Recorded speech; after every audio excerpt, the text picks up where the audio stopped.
Le Premier ministre Abiy Ahmed a visité le projet de la ville intelligente à grande échelle à Hanoï.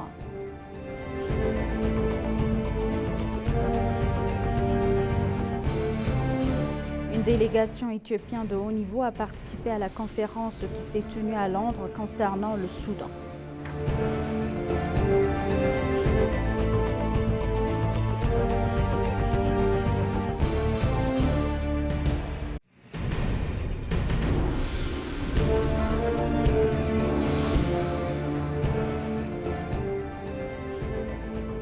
Bienvenue chers téléspectateurs, c'est Aline Taibaro avec le journal du 17 avril 2025. Le Premier ministre Abiy Ahmed a visité le projet de la ville intelligente à grande échelle à Hanoï dans le cadre des efforts visant à tirer des enseignements pour les projets initiatives de développement urbain de l'Éthiopie. Cette visite témoigne d'intérêt croissant pour l'exploitation des meilleures pratiques mondiales afin d'informer et d'inspirer les projets de villes intelligentes actuellement en cours ou envisagés dans toute l'Éthiopie selon le bureau du Premier ministre.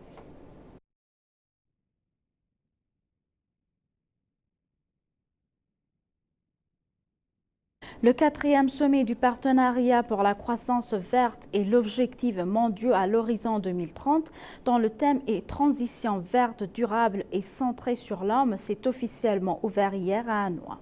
Souhaitant la bienvenue aux délégués à l'événement, le Premier ministre vietnamien Pham Minh Chinh a déclaré que depuis sa création à Copenhague en 2018, le sommet P4G a démontré l'impact considérable d'un forum mondial de premier plan pour la promotion des partenariats publics-privés reliant les gouvernements, les entreprises et les organisations sociales pour trouver conjointement des solutions révolutionnaires pour la croissance verte, contribuant ainsi à la mise en œuvre des objectifs de développement durable à l'ONU à l'horizon 2030. Il a déclaré à l'heure où le monde est confronté à des défis sans précédent tels que des catastrophes naturelles, le changement climatique, les pandémies, la pollution environnementale, l'épuisement des ressources et le vieillissement de la population, la transition écologique et le développement durable sont des tendances inévitables, des priorités absolues et des choix stratégiques pour les nations et les peuples du monde entier. Le 4e sommet P4G reflète le désir commun d'un monde lumineux, vert, propre et beau, a déclaré le Premier ministre, soulignant que le facteur humain est le centre, le sujet, l'objectif, la force motrice et les ressources du processus d'écologisation et du développement durable dans le monde.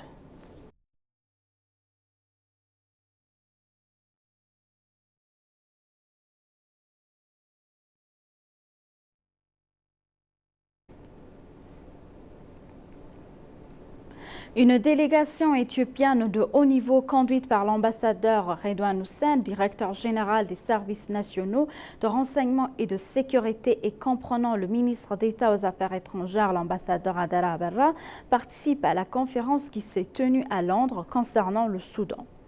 La conférence s'est penchée sur l'aide humanitaire, l'obtention d'un cessez-le-feu et la résolution du conflit soudanais par des moyens politiques.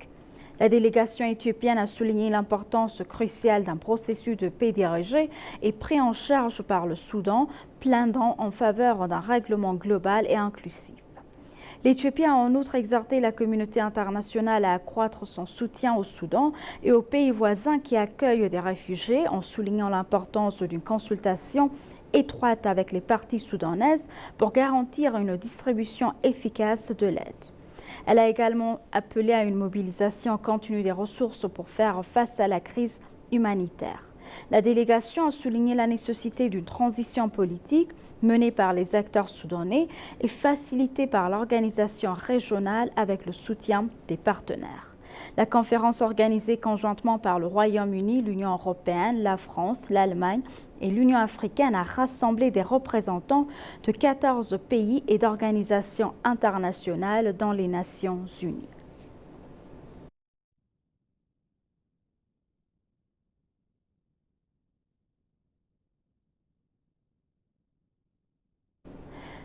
Fizzoum Assafa, ministre de la Planification et de Développement, a présenté un rapport de performance sur 9 mois au cours de la discussion. La ministre a déclaré que l'Éthiopie obtient des résultats élevés dans tous les secteurs. Elle a déclaré que les performances d'exportation du pays dans des produits tels que le café et l'or sont élevées. Elle a noté que le pays a obtenu un résultat remarquable en résistant aux pressions extérieures et en distribuant au public des biens importés tels que de carburant et des engrais. Il a souligné que des projets sont en cours d'élaboration pour construire de grandes industries, notamment une usine d'engrais dans le pays. Dans son rapport, la ministre de la Défense, Aïcha Mohamed, a déclaré que les activités de développement menées par l'armée, parallèlement au maintien de la paix du pays et du peuple, constituent le fondement de l'économie du pays. La Force de défense nationale a déclaré qu'il est nécessaire de continuer à consolider les résultats obtenus et de se préparer à la prochaine phase de changement.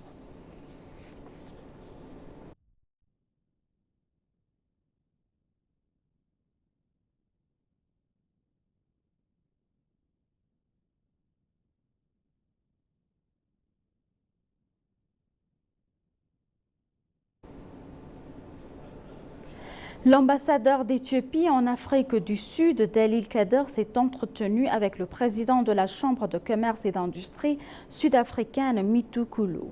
La discussion a porté sur les moyens de renforcer la coopération en matière d'investissement entre l'Éthiopie et l'Afrique du Sud. L'ambassadeur Dalil a informé le président des opportunités commerciales et d'investissement de l'Éthiopie ainsi que des possibilités de coopération avec le Conseil.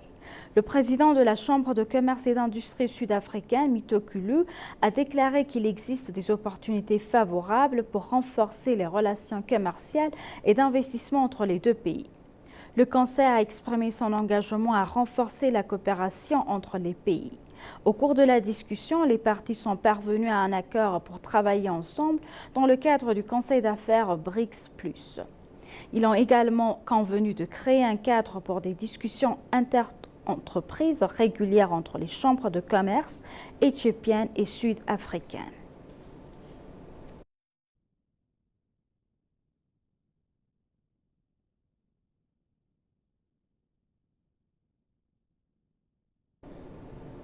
Une délégation éthiopienne de haut niveau composée de représentants du ministère de l'Industrie de coopération éthiopienne dans le domaine de l'industrie chimique de East African Mining plc et de Muger Cement plc est actuellement à Delhi pour favoriser le transfert de connaissances et les initiatives en faveur de l'économie verte. La délégation a pour objectif d'explorer des avancées en matière de pratiques industrielles et de contribuer à l'engagement continu de l'Éthiopie en faveur du développement durable et de la transformation des énergies vertes. À son arrivée, la délégation éthiopienne a été chaleureusement accueillie par l'ambassadeur d'Éthiopie en Inde, Fassa Shaol, et par les diplomates de l'ambassade. Au cours de la réception, l'ambassadeur Fassa a souligné que les objectifs ambitieux de l'Éthiopie pour parvenir à une économie neutre en carbone et a insisté sur l'engagement du gouvernement et institutionnaliser les initiatives en matière d'énergie verte. Notamment, l'Éthiopie et l'Afrique du Sud sont les seuls États membres africains à participer à cette initiative.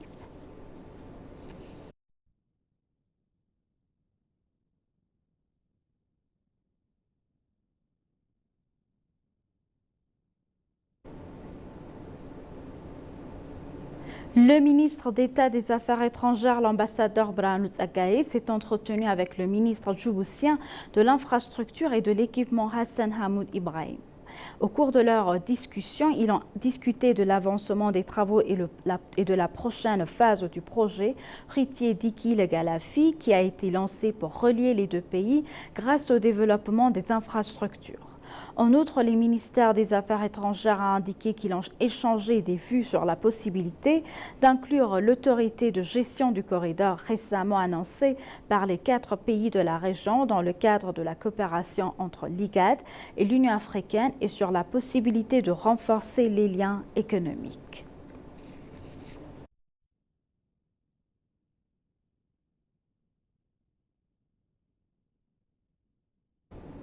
Et pour conclure le journal, les dirigeants et le personnel du ministère des Mines et des institutions concernées ont eu une discussion sur les réalisations nationales de 9 derniers mois. Au cours de la discussion, il a été révélé que 26 tonnes d'or ont été présentées à la Banque mondiale, à la Banque nationale au cours des 9 premiers mois de l'exercice, générant plus de 2,1 milliards de dollars en devises. Le ministère, qui a déclaré que les projets dans divers secteurs du secteur minier ont été achevés et mis en production, a cité comme exemple les usines de ciment, les projets d'or et de charbon. La discussion a également porté sur les réalisations enregistrées dans le pays dans divers secteurs au cours de 9 derniers mois et les résultats obtenus suite aux réformes macroéconomiques. Kajala Mardassa, conseiller du Premier ministre pour la jeunesse et les sports, qui était présent à la discussion, a déclaré que le secteur minier avait obtenu des résultats exceptionnels par rapport aux autres secteurs.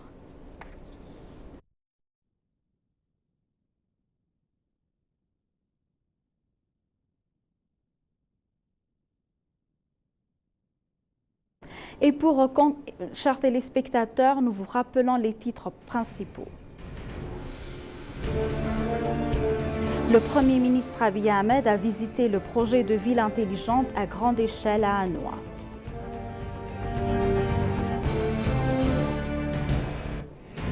Une délégation éthiopienne de haut niveau a participé à la conférence qui s'est tenue à Londres concernant le Soudan.